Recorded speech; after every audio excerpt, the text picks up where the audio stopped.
Good morning. I want to introduce the book Christ in Concrete. The reason why I'm recording this video is because I feel the need to give you some pointers on how to approach reading this book. Most likely for majority of you, this is going to be the most challenging text that you've ever read. It fits within the category of avant-garde or experimental writing. It is a type of literature that was very prominent in the first part of the 1900s. The masterpiece of that sort of literature is James Joyce's Ulysses. Some other writers that distinguish themselves with this sort of non-traditional narrative are William Faulkner. Some of you may have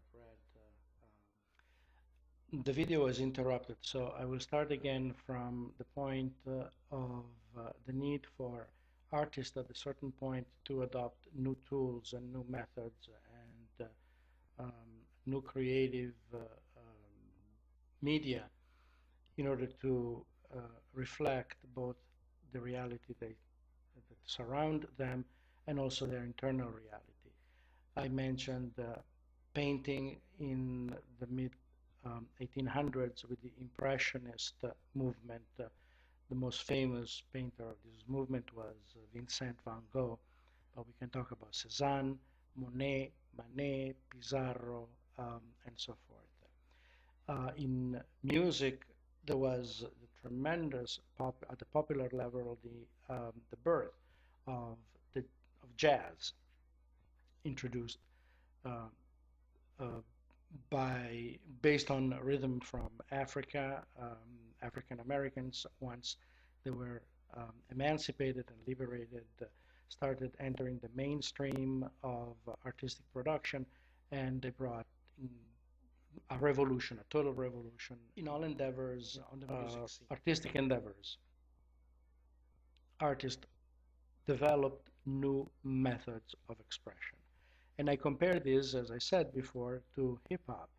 At a certain point, a group of artists spontaneously started developing a new tool that allowed them to both express their internal reality and the reality around themselves, and describe the reality about themselves. The traditional methods, the traditional tools available were no longer sufficient to them.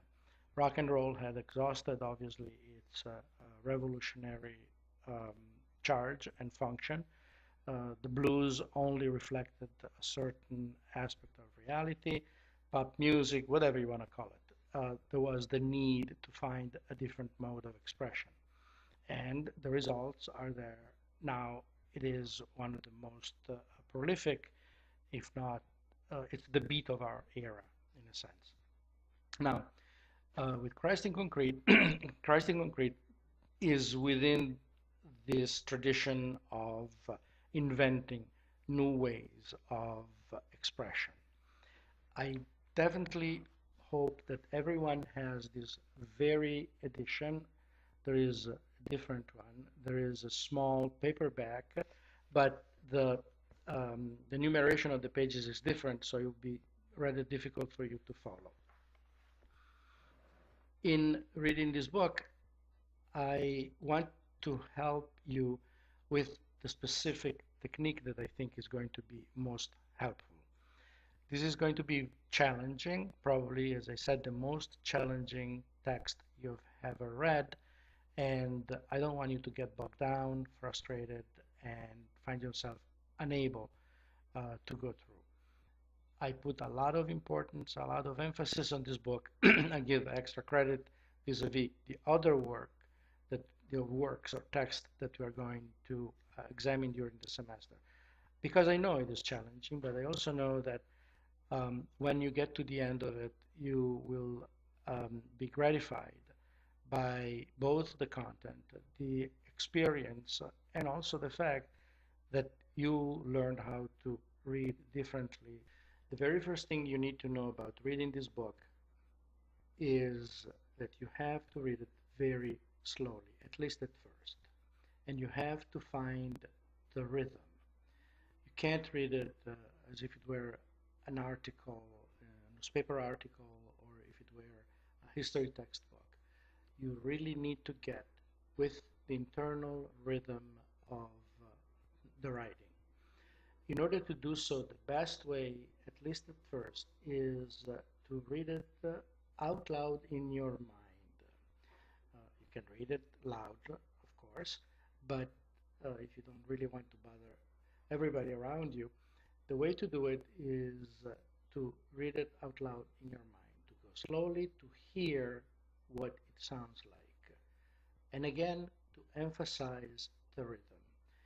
By stressing the rhythm of the sentences, you will automatically break them down into units.